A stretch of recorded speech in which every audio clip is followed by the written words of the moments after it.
할렐루야. 우리 풍요로운 교회를 찾아와 주신 모든 분들을 주님의 이름으로 환영하고 축복합니다.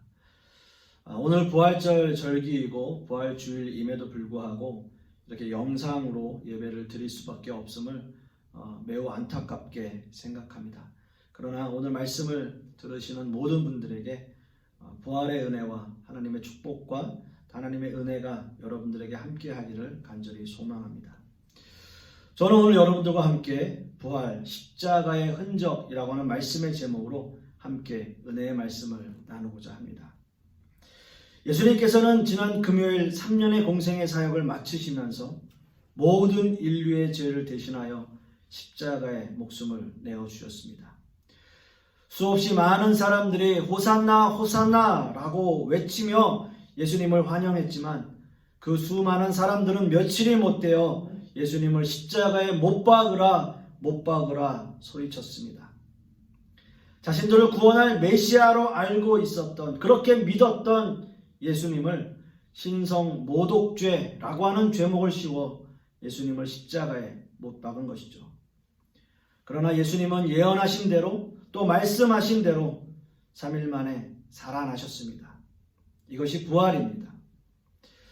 기독교 절기 가운데 부활절은 참으로 중요하고 또 의미 있는 날입니다. 부활은 기독교 신앙의 가장 핵심적인 내용이고요. 신앙의 중심이고 기독교의 원리입니다. 만약 부활이 없다면 바울 사도의 고백처럼 바로 저와 여러분 같은 사람들, 수없이 많은 기독교인들, 어떤 의미에서는 저처럼 하나님의 종으로 부르심을 받은 이런 사람들은 더더욱 불쌍한 사람이 될 것입니다. 그러나 성경은 증거하고 있습니다. 그 증거의 첫 열매가 되신 분이 바로 예수 그리스도이십니다. 예수님은 부활의 첫 열매가 되신 것이죠. 따라서 우리 또한 그 부활을 소망합니다. 그 부활의 소망이 있기 때문에 이 세상이 힘들고 어렵더라도 우리는 그 부활을 소망하며 기쁨으로 살아갈 수 있는 것입니다. 그러나 여러분 참 죄송하지만 일단 이 부활의 기쁨은 우리가 좀 잠시 접어두어야 할 것 같습니다. 저는 오늘 부활의 기쁨을 말씀드리기에 앞서 예수님의 그 죽으심과 부활의 사건 사이에 있던 제자들의 깊은 침묵과 고난의 시간에 대해서 먼저 함께 말씀을 나누고 싶습니다. 사복음서에는 예수님의 십자가 사건을 비교적 상세히 다루고 있지만 예수님이 십자가에서 죽으시고 부활하신 3일 동안에 있었던 그 예수님의 제자들의 모습은 거의 찾아보기가 힘들어요. 사실 어떤 의미에서는 상세하게 기록하지 않아도 제자들이 어떤 모습으로 있었는지, 어떠한 마음으로 있었는지 우리는 상상할 수 있기 때문입니다. 오늘 이거 본문 19절 말씀에도 제자들이 유대인들을 두려워하여 라고 말씀하고 있기 때문이죠. 이런 말씀들을 미루어 짐작해 볼 때 그들의 마음이 어땠는지, 그 3일 동안의 시간 동안 어떠한 마음가짐으로 있었는지 우리는 충분히 유추할 수 있습니다. 예수님의 부활을 아직 목격하지 못한 3일 동안 제자들의 마음은 과연 어땠을까요? 예수님이 십자가에 달려 죽으시던 그날 이후 제자들은 엄청난 불안과 공포에 휩싸였을 것입니다. 제자들이 메시아로 알고 따라다녔던 그 예수님이 결국 십자가의 신성 모독이라고 하는 죄목으로 죽으시는 그 장면. 그 어느 누구도 잊을 수 없는 장면이었을 것이고요. 그 일이 일어난 이후 제자들은 두려움에 떨 수밖에 없었던 것이죠. 어쩌면 자신들도 예수님과 공범으로 몰려서 처형당할 수밖에 없다라는 마음이 그들 마음속에 있었을 것입니다. 그 두려움이 그 제자들에게도 있었을 거예요. 나도 잡혀가면 저렇게 죽겠지. 나도 잡혀가면 저렇게 십자가에 달려 죽겠지. 그런 두려움 그들에게 있었을 것입니다. 제자들이 유대인들을 두려워하여 집안 문을 굳게 닫은 이유가 바로 이것 아니겠습니까? 자신들이 있는 그 장소를 들키고 싶지 않았겠죠. 아직 예수님의 부활을 목격하지 못한 제자들은 깊은 두려움과 슬픔에 사로잡혔습니다. 또한 마음에는 의심이 가득했을 거예요. 예수님이 정말 메시아였을까? 정말 그분이 하나님을 모독해서 그 예수님이 죽음을 당한 것일까? 그렇다면 우리 역시 유대인들에게 잡혀서 죽임을 당하지 않을까? 그 두려움과 공포의 날을 그들은 보내고 있었던 거죠. 어떤 의미에서는 그 3일의 시간이 제자들에게는 30년처럼 그들에게 느껴지는 시간이었을지도 모르겠어요. 그 긴 침묵의 시간 동안 제자들이 할 수 있었던 일은 아무것도 없어요. 아무것도 없어 보여요. 그들이 할 수 있는 건 없었습니다. 사랑하는 성도 여러분, 때로는요, 우리에게도 이렇게 긴 침묵의 시간이 있을 때가 있습니다. 고난과 두려움이 엄습해 오고 정말 예수님이 계시는 것인가? 정말 저 천국이 있는 것인가? 정말 예수님이 다시 살아나신 분이신가? 의심이 가고 믿어지지 않을 때가 우리에게도 있어요. 그동안 믿는다고 했지만 신앙의 슬럼프가 찾아와서 우리는 우리의 신앙이 깊은 나락으로 떨어지는 그러한 순간들을 우리가 맞이할 때도 있어요. 그런 날들이 우리에게도 있어요. 이렇게 두려움과 공포에 떨고 있을 때 예수님은 제자들을 찾아오셨습니다. 유대인들이 두려워 굳게 문을 잠갔지만 부활하신 예수님께서는 이런 것들이 문제가 되지 않았습니다. 그리고 그 제자들에게 찾아와 주시고 그 제자들에게 말씀하세요. 너희에게 평강이 있을지어다. 샬롬, 샬롬, 이렇게 말씀하십니다. 여러분 한번 상상해 보십시오. 유대인들이 두려워서 문을 굳게 걸어 잠그고 있었던 그 제자들. 그들의 마음은 깊은 수렁 속에 빠져들어서 내가 어떻게 될 것인지, 앞으로 나는 어떻게 살아가야 할 것인지, 그 깊은 두려움과 공포 속에 사로잡혀 있었던 그 하루하루의 시간들, 그 시간들을 보내고 있는 제자들에게 예수님께서 호련히 나타나세요. 문을 굳게 걸어 잠궜지만 그런 것들이 방해가 되지 않았어요. 제자들에게 찾아오세요. 그리고 샬롬, 평화를 외쳐요.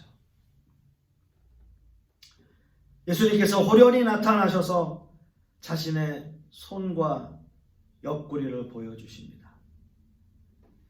제자들을 향해서 샬롬이라고 하시는 그 예수님, 평강이라고 하는 단어가 지금 제자들에게 얼마나 절실한 단어로 들려질까요?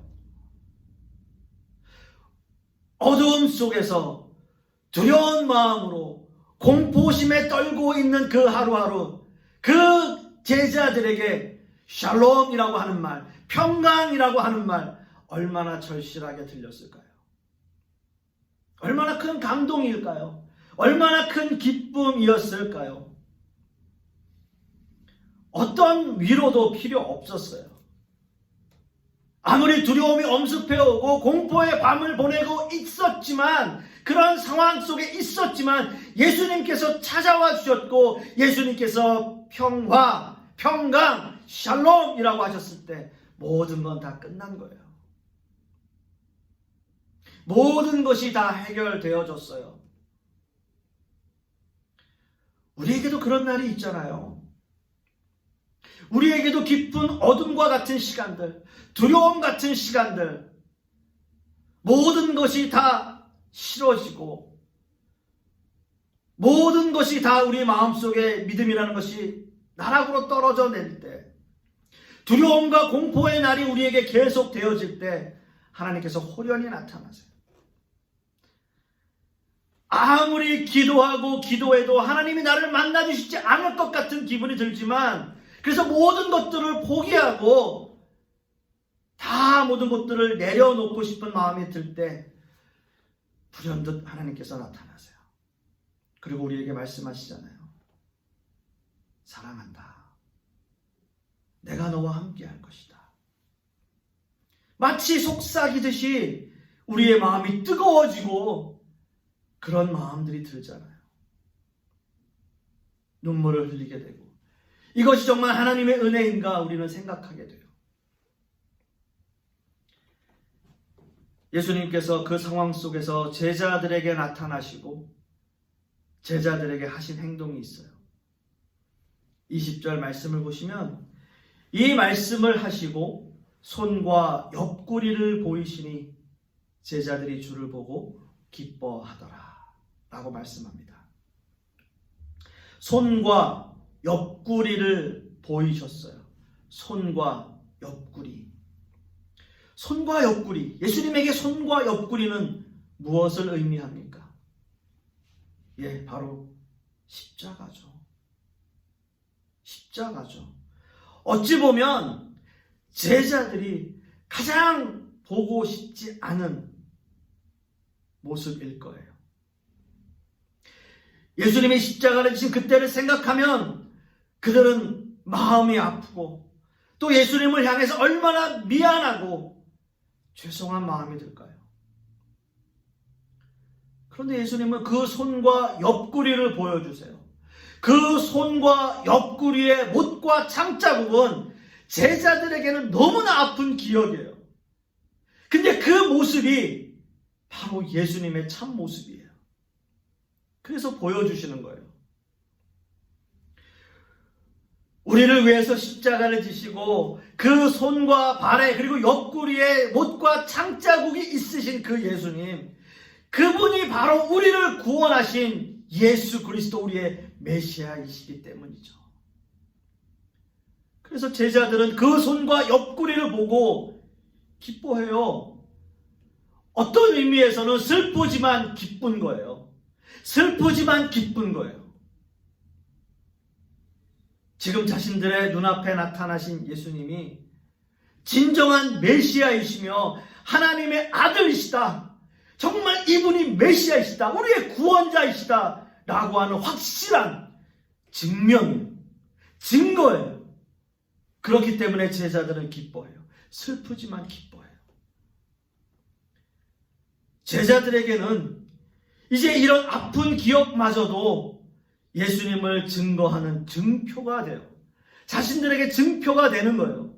그래서 바울 사도도 이 증거를 가졌다라고 말씀을 하세요.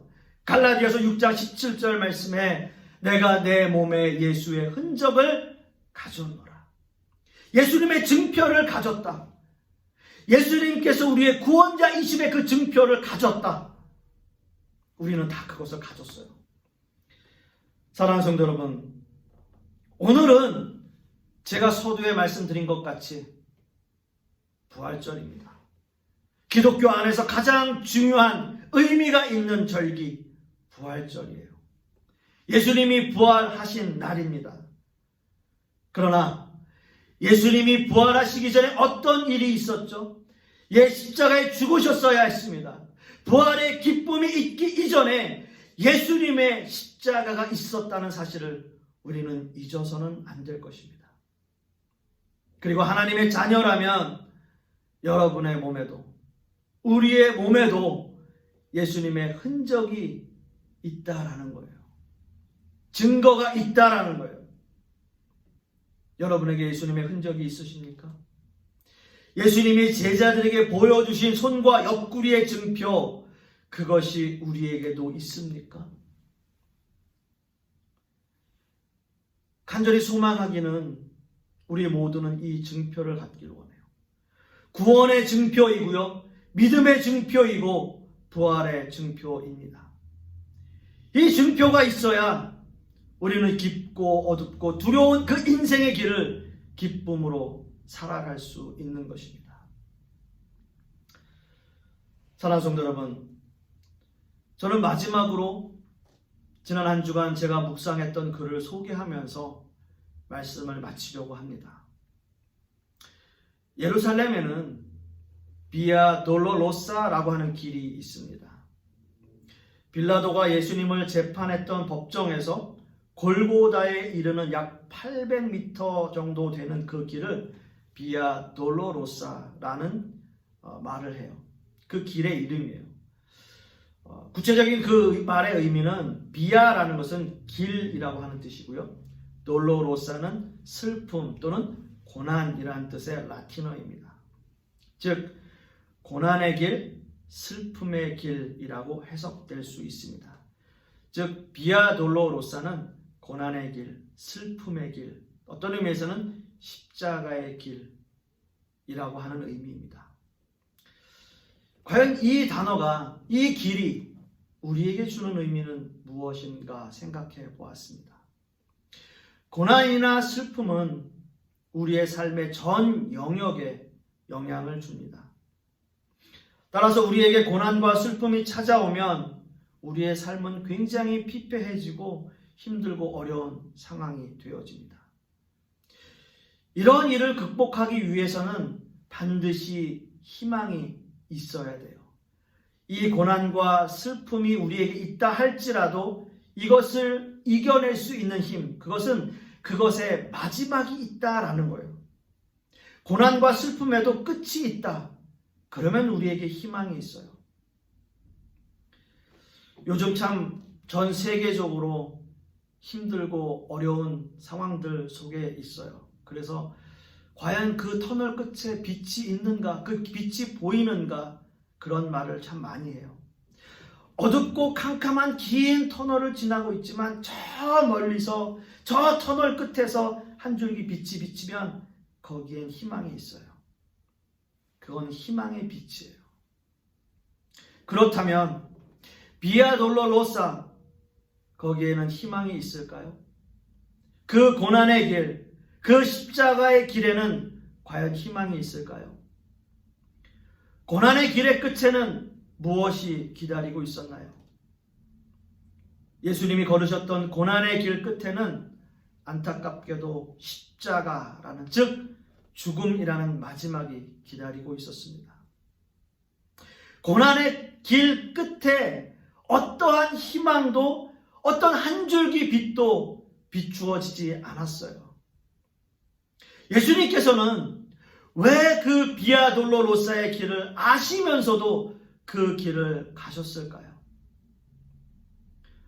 어떠한 희망도 한 줄기 빛도 비치지 않는 암흑과 같은 터널을 예수님께서는 왜 가셨어야만 했나요?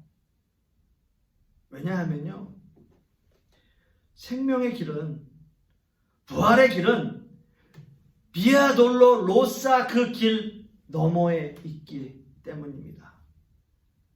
즉 고난의 길과 슬픔의 길, 십자가의 길 너머에, 그 길 너머에 생명의 길이 있고 부활의 길이 있다는 거죠. 기독교는 막연한 희망이나 언젠간 한 줄기 빛이 비치겠지 라고 하는 막연한 모험심을 가지고 믿는 종교가 아닙니다. 믿음은 확신이고요. 확신은 자신의 삶을 통해서 증명되어집니다. 고난과 슬픔을 자신의 삶을 통해서 온전히 받아들이고 이 모든 삶 또한 내 삶의 일부라고 생각하고 믿음의 확신을 가지고 증명하는 자만이 고난과 슬픔 너머에 생명과 부활을 맛볼 수 있는 것입니다. 우리는 지금 그 길을 가고 있어요. 비아 돌로로사, 그 슬픔의 길, 고난의 길, 십자가의 길을 가고 있습니다. 그 고난과 슬픔 너머에 있는 생명과 부활을 맛보기 위해서입니다. 그래서 우리에겐 희망이 있고, 그래서 우리에겐 소망이 있습니다. 예수님께서는 그 길 너머에 있는 부활을 먼저 맛보셨기 때문이죠. 사랑하는 성도 여러분, 우리에게 있는 이 어려움과 고난의 길, 그 길 너머에 있는 기쁨과 소망과 부활을 맛볼 수 있는 저와 여러분들이 되실 수 있기를 소망합니다. 그리하여 예수님의 제자들처럼 기쁨으로 주님을 맞이하는 저와 여러분들이 되실 수 있기를 간절히 소망하겠습니다. 기도하겠습니다. 아버지 하나님, 주님의 은혜가 얼마나 감사하고 또 얼마나 놀라운지요.